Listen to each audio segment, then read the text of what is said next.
Assalamualaikum warahmatullahi wabarakatuh. Kebetulan saya kedatangan tamu yang sangat spesial. Ya, pasti pada kenal. Bukan hanya di Cianjur, di luar kota juga namanya sudah harum. Siapa lagi kalau bukan Mang Gawel? Yes. Bapak-bapak, ibu-ibu yang hadir di sini, yuk mari, yuk moal rudet. Berisik itu hidup. Gaspol.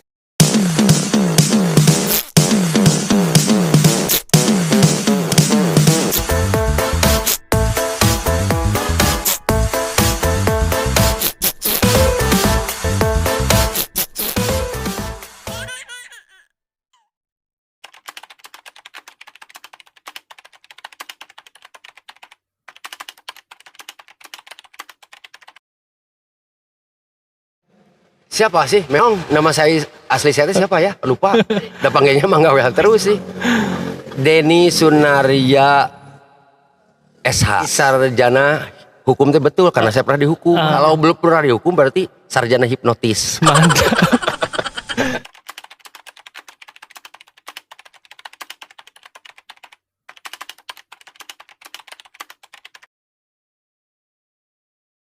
Panjang sih ceritanya ya. Dulu itu waktu masih remaja, masih ya lagi unyu-unyunya gitu. Jadi dulu karena saya suka warawel, tiap lihat orang pasti dirawel. Pokoknya yang penting kena aja dirawel. Terus saya emang dulunya bawel lagi. Jadi kenapa bawel? Karena pengen segala tahu. Gitu. Kalau sesuatu belum jelas, saya harus lebih jelas. Jadi nanya terus bawel jadinya. Ada sih satu orang yang sudah meninggal lah. Dia tuh panggil waktu SMP itu. Siapa ya namanya Nang Bengol gitu nggak salah ya, anak Gidang almarhum tapi ya udah meninggal. Panggil saya tuh begitu waktu SMP tuh Gawel gitu. Tahun berapa itu ya, tahun 85 kali ya, 87 gitu. Lama sekali lah, long panjang aja lah pokoknya begitu.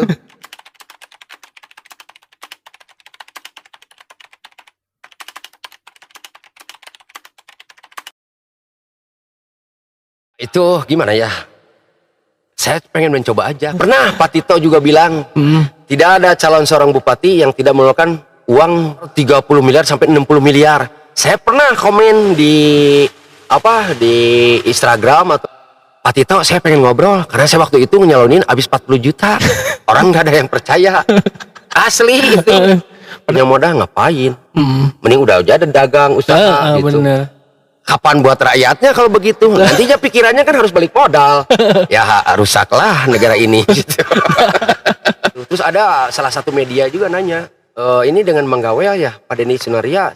Iya, kenapa? Saya dari salah satu media dari Jakarta ingin mewawancarai katanya. Katanya kalau calon independen tuh minimal saya punya uang tuh harus gede karena harus bayar beli KTP. Bayangin aja satu KTP aja 5.000, udah berapa? Kali 500.000. Berarti 5 miliar bro. Ya bener. Mudah ngitungnya. Udah duit gede, kalau duit kecil lupa saya.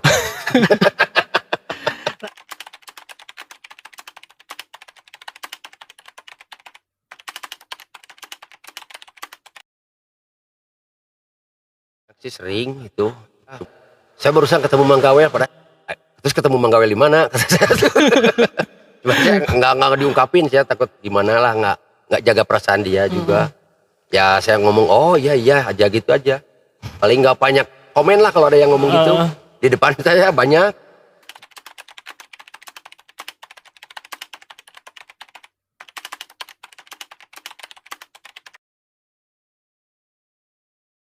Banyak kalau gitu mah. Seperti di Bali pernah, Jogja pernah. Ya, waktu saya jalan-jalan, Mang kemana Mang? Lu ngapain di sini? Mang kan saya lagi buron di Bali. Pantesan lu mah di Bali teh buron. Gua mah atuh turis domestik. Kalau saya itu kan orangnya cepet akrab, siapapun, mau dimanapun, dengan siapapun, apalagi yang kenal, yang nggak kenal juga saya cepet akrab. Karena pernah lah sering kejadian waktu saya berangkat PON ke Riau dulu, mewakili cabur balap motor. Atau misalkan mewakili cabur olahraga tarung derajat. Pas saya berangkat ke Riau, ngobrol sepanjang jalan dari mulai bandara sampai keluar bandara, ngobrol sama orang Papua, orang manapun Kalimantan, saya tanya, ajak ngobrol sampai office boy aja.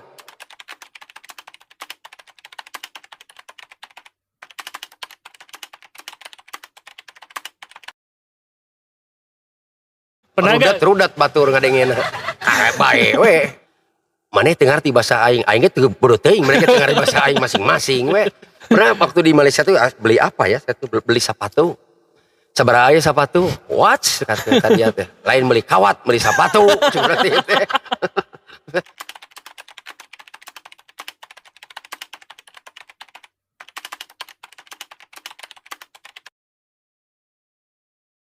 Bahasa Sunakeun da bisa teu ngarti bahasa Inggris lah. Nun maneh make resep ka urang. Very good, jarang antik. Sorry hong. Laku maneh ka boleh hong. Iya mah, asli. Dulu lagi muda lah itu mah.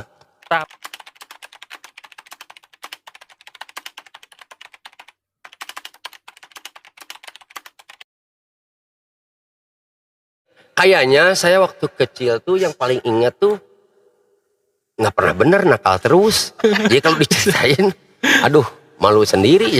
Tahun berapa ya di Toko Lili itu Bogor Cianjur tuh ngetemnya di Toko Lili. Saya waktu itu jadi calo di sana menekan, naon lah segala lah. SD kelas 5 tuh udah di jalan saya tuh. Jadi seluk beluk di jalan tuh bukan hafal lagi ya, kayaknya di luar kepala ya. Karena waktu pertama ke jalan, terus ada orang ngasih minum lain sebagainya, mana sih nyil. Dulu saya dipanggil unyil, lamun mana yang ulin di dia, wayahna kudu nginum heula. Bere meded, dan nanti bere nginum. Pas lempang teh bingung, nuturkeun trotoar asa bararengkok. Naon di dahar teh ngarti teh keleutik. Ditaripu we kudu gede eta, gelo teh nu gede, mudah-mudahan dihampura dosana lah. Amin. Doakeun teh bener. Ini cerita seperti itu, berarti dari SD aja udah seperti itu. Kesininya ngeri lah. Tapi sekarang kan hobinya berkelahi. Jadi dulu hobinya berkelahi. Kalau tidak berkelahi satu hari pusing kepala tuh. Jadi nggak bisa tidur. Jadi harus bikin masalah dulu, baru bisa nikmat tidur. Masalah dulu karena sudah terlatih di jalanan. Hidup tuh nggak enak. Tidur nggak enak. Tapi kalau bikin masalah tidur nyenyak. Contoh aja misalkan, karena saya sering berkelakuan tidak baik dulu, hobinya berkelahi, tapi saya berpikir dan berpikir terus.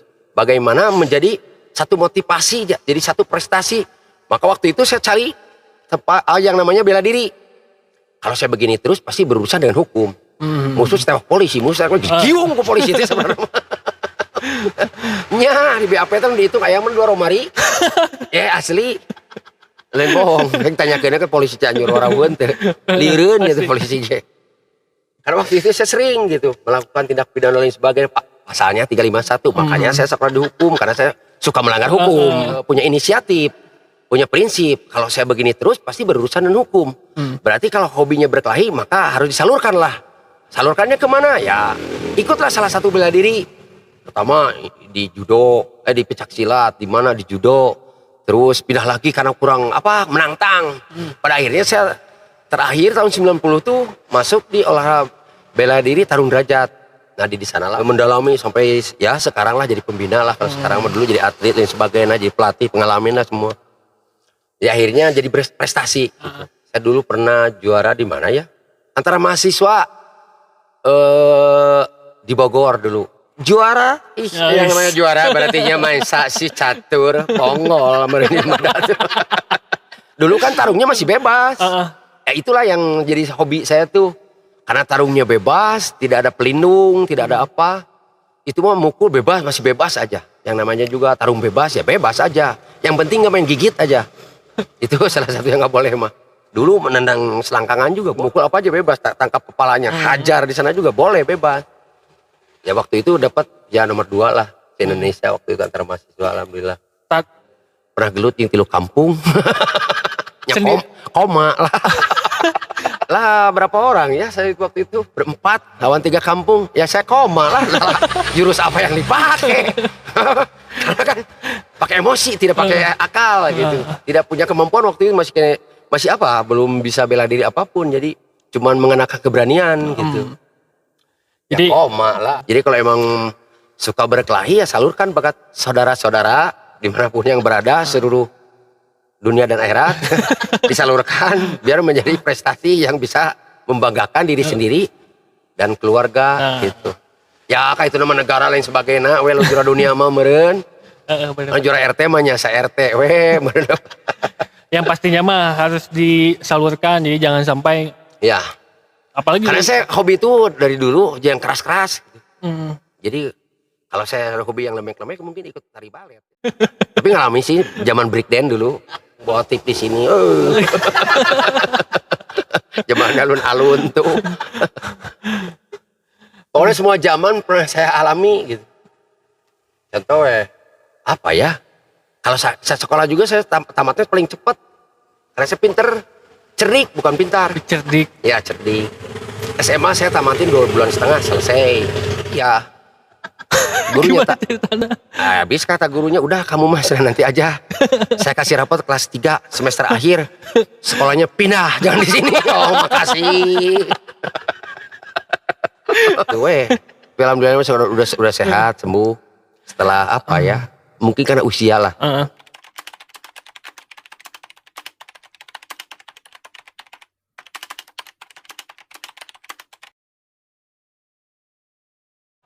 Sebenarnya sih saya ungkapkan aja sekarang ya kebetulan biar semua orang tahu yang pernah saya ajak main. Kenapa permainan saya seperti itu? Selalu mengundang ambil nyawa putus. Gitu. Nyawa itu seperti mau hilang. Saya suka main ke sungai, ke laut, kemana, ke gunung. Nah main kemana ya? Di pantai selatan waktu itu. Waktu di pantai selatan tuh ada angin 4 arah. Kata nelayan itu nggak boleh siapapun, walaupun nelayan pun nggak boleh. Karena sana anginnya 4 arah.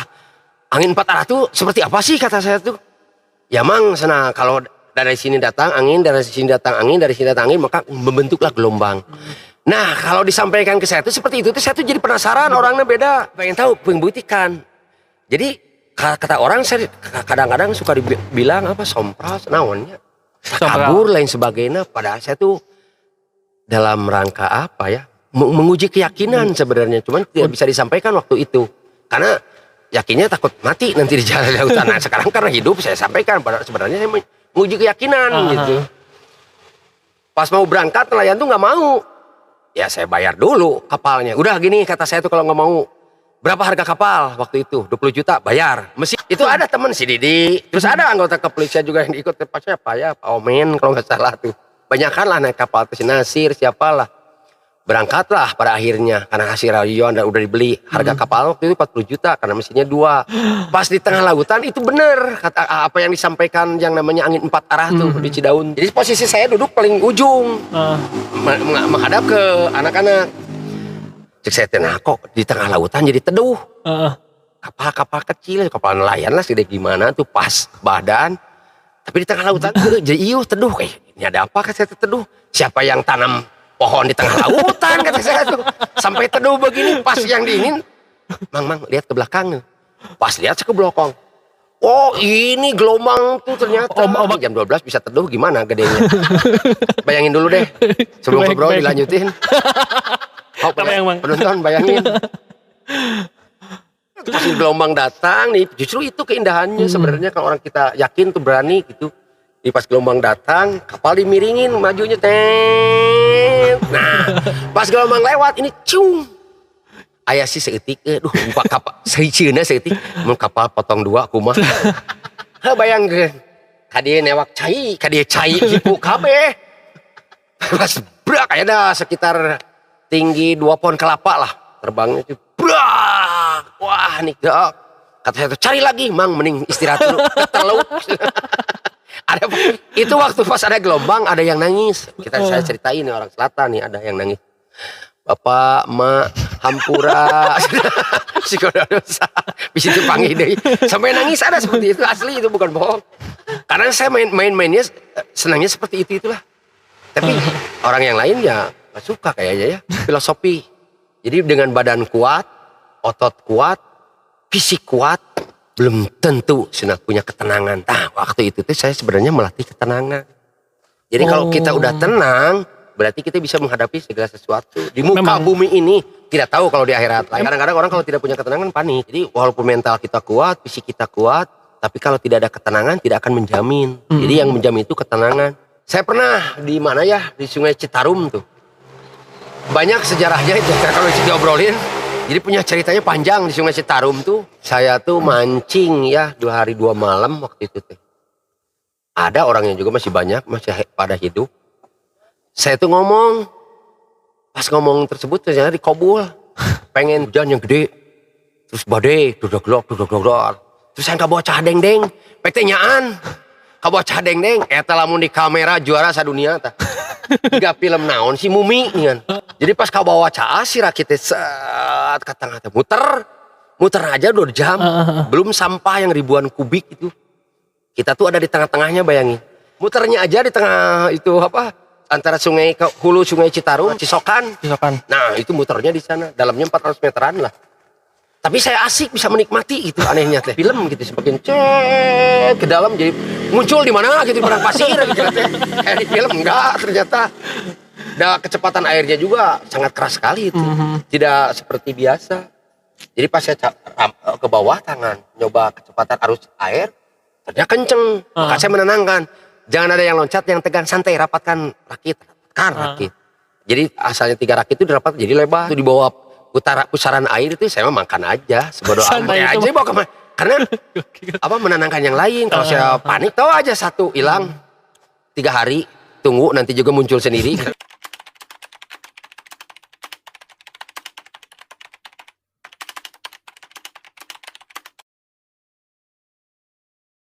Bukan banyak lagi, banyak sekali. Kemarin saya jual sama atlet. Kenapa saya jual? Karena Koni tidak mampu membiayai. Ya sudah, masa balap harus pakai helm ojek? Masa baju wearpacknya pakai baju tidur? Kan semua fasilitasnya harus dipenuhi. Dari awal, karena harusnya kan ada latihan dulu yang kontinu, sentralisasi, pemusatan latihan dan sebagainya. Terus ada apa? Macam-macam lah yang biasa regulasi dikeluarkan oleh pihak KONI untuk memenuhi standar sebagai atlet Porda atau PON lain sebagainya. Dulu saya pernah di Porda tuh juara umum juga, ya balap motor. Tapi saya beli atlet dari luar karena waktu itu atlet Cianjur ya kemampuannya masih di bawah, ya baru 60% lah. Jadi yang namanya prestasi kan harus perlu pengorbanan. Ya. Bayangin aja udah kita capek ya, saya pernah ngalamin seperti itu. Waktu Porda tahun berapa ya? Di Brigip Cimahi itu. Pembalap saya itu mendapatkan 2 medali emas. Yang satu karena diskualifikasi harusnya udah jadi juara umum. Saya itu habis-habisan. Sampai nanya ke bagian pegang keuangan tuh si Eja Endut tuh, si Eja Gendut. Sampai sekarang juga gendut. Nut. Itu uang ada berapa kata saya tuh? Ada 10.250.000. Karena untuk memotivasi pembalap mental juaranya supaya muncul di waktu babak final peraihan medali emas, maka saya tuh ambil sini yang 10 juta. Pas mau start tuh, sebelum start tuh, sini Ki, Oki waktu Kristan waktu itu, Ki, nih bonus didulukan, gas, siap man. Ternyata bener dia gasnya. Kadang bonusnya gue juga belum ngegas udah dikasih 10 juta. Udah diduluin. Oh udah diduluin karena apa yang mau diraih gitu, motivasi apa lagi? Mental juara dibangun waktu saat-saat detik-detik terakhir gitu mau final. Berarti ya salah satunya kalau dengan dimarahi udah bosen dia, ditempeleng apalagi sama mentalnya jatuh. Gimana nih caranya? Ya salah satunya ya itulah dikasih bonus biar memicu gitu mental juaranya tuh muncul, betul-betul muncul semangat yang tinggi. Pada akhirnya betul bisa meraih 2 emas waktu itu. Nah ceritanya nih udah meraih 2 emas. Udah juara umum, terus saya tuh nyisa uang tuh 250.000. Ya 250.000 tuh kan ada perayaan. Maksudnya apa?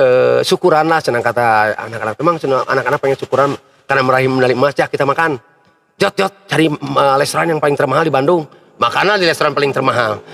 Pas habis makan teh, saya gendut lagi ditanya yang satu, Nut teh itu bayar. Pas dilihat bon 8.500.000 mang. Ayo duit cuma 250.000. Tapi kan saya ketua cabur. Jadi nggak bodoh. Panggil aja ketua kondisi nih Pak. Ini ada perayaan kan udah mendapat emas. Pas datang nggak usah ngobrol Pak, bayar aja bon. Gitu. Biasa SH. Sarjana hipnotis. Kok ada aja jalan pokoknya. Gitu. Nah pas saya pulang badan capek. Sisa uang cuman ya 250.000 lah. Sampai udah capek lusuh, terus medali itu saya pegang.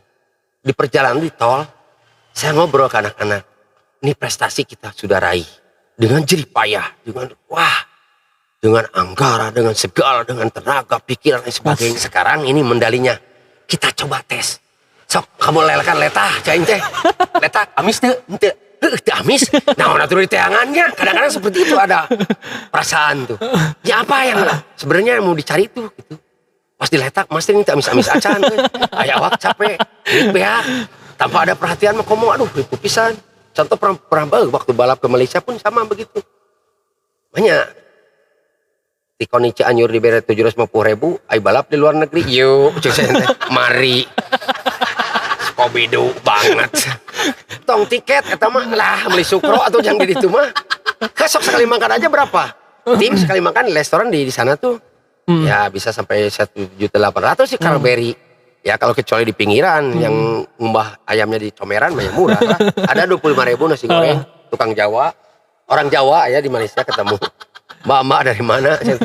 Ngobrol. Saya dari Jawa udah berapa tahun? 15 tahun. Lila, oi. Cuma dagang nasi goreng di sana.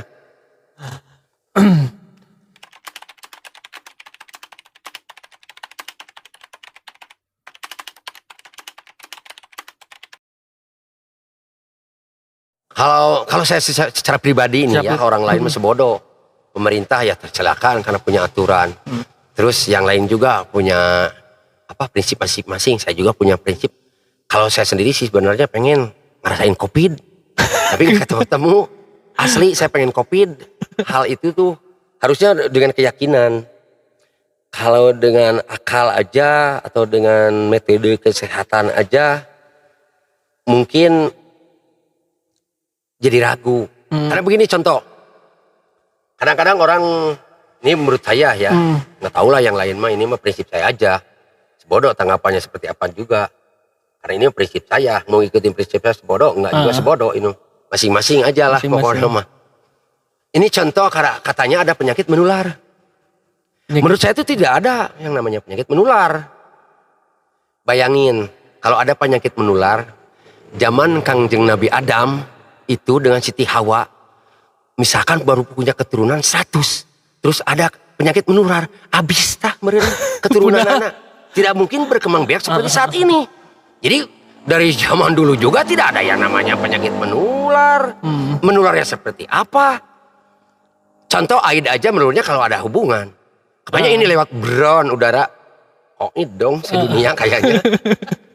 Bener-bener. Jadi kalau penyakit itu bukan menular, kalau diturunkannya bareng itu ada, jelas. Jadi kata orang selalu menular, bukan menular. Kalau diturunkannya bareng, cuman bareng. Contoh kita makan bonteng, langsung sakit perut, nyalahkan kena bonteng. Bener-bener. Seperti itulah contohnya. Makan sambal sakit perut nyalakeun kena cabe. Cabe, padahal nggak jelema loba nu ada cabe teh jadi beteng. Ayo. Kumaha tah jawabna. Lirin dokter. Jadi kan orang sebelum gimana ya jelasinnya? Kan orang sebelum diturunkan ke dunia tuh 400 tahun sebelum diturunkan, sebelum diciptakan tuh sudah dikasihkan segala sesuatunya. Nih kamu jodohnya, nih patinya, babjana, cilakana, sekarang dibikin. Sampai matinya waktu barulah diciptakan jadi manusia turunkan. Tapi diceritakan dirinya teh. Tularkeun ku maneh penyakitna. Ijang masing-masing. Ngalamun diturunkeun bareng penyakit itu ada. Kalau menular mah nggak mungkin lah. Bayangin kalau penyakit menular. Sakit gigi menular bayangin satu kampung bisa runtuh. Galut. Tawa kaseri cobaan. Hiji we udah. Hayana nular. Wajir sakampung jadi runtuh. Dan juga kumaha ngamukna. Moal anu ngalongok. Sampah. Mau anu ngalongok penyakit tidak untuk maling. Tuh apa le. Jadi penyakit itu menurut prinsip saya ya itu tidak ada menular kecuali kalau diturunkannya bareng. Karena kalau penyakit ada yang menular tidak mungkin turunan Kangjeng Nabi Adam itu bisa banyak seperti saat ini. Pasti tiap ada udah baru 1.000 habis, baru 1.000 habis benar turunan karena penyakit menular. Karena yang kecuali lawan wabah, yang namanya wabah itu kan dari dulu juga yang namanya wabah itu belum ada penemuan obatnya apapun juga. Tabib-tabib nu sakti ge karoid baheula gara-gara ku wabah mah yang namanya wabah harus pindah tempat. Kalau misalkan di Kabupaten Cianjur diturunkan wabah, pindah ke Bandung.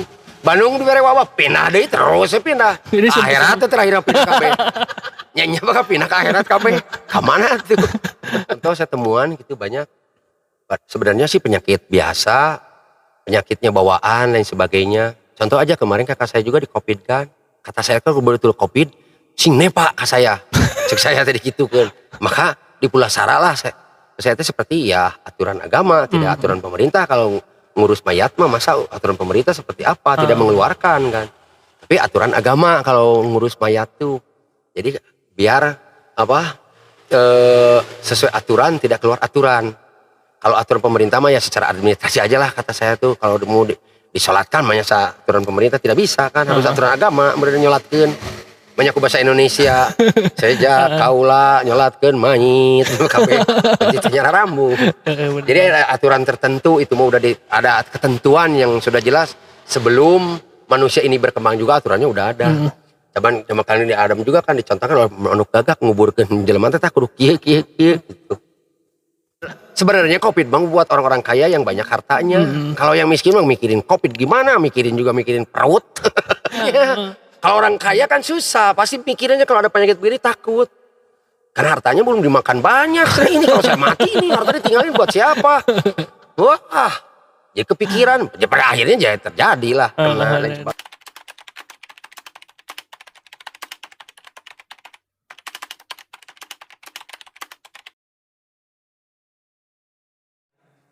Ini can pernah cuma 2 ulin teh kaluhur jeung kahanap. Heuh kahanap mah dikuburna jasad, kaluhur dibawna ruh. Oh, Dead.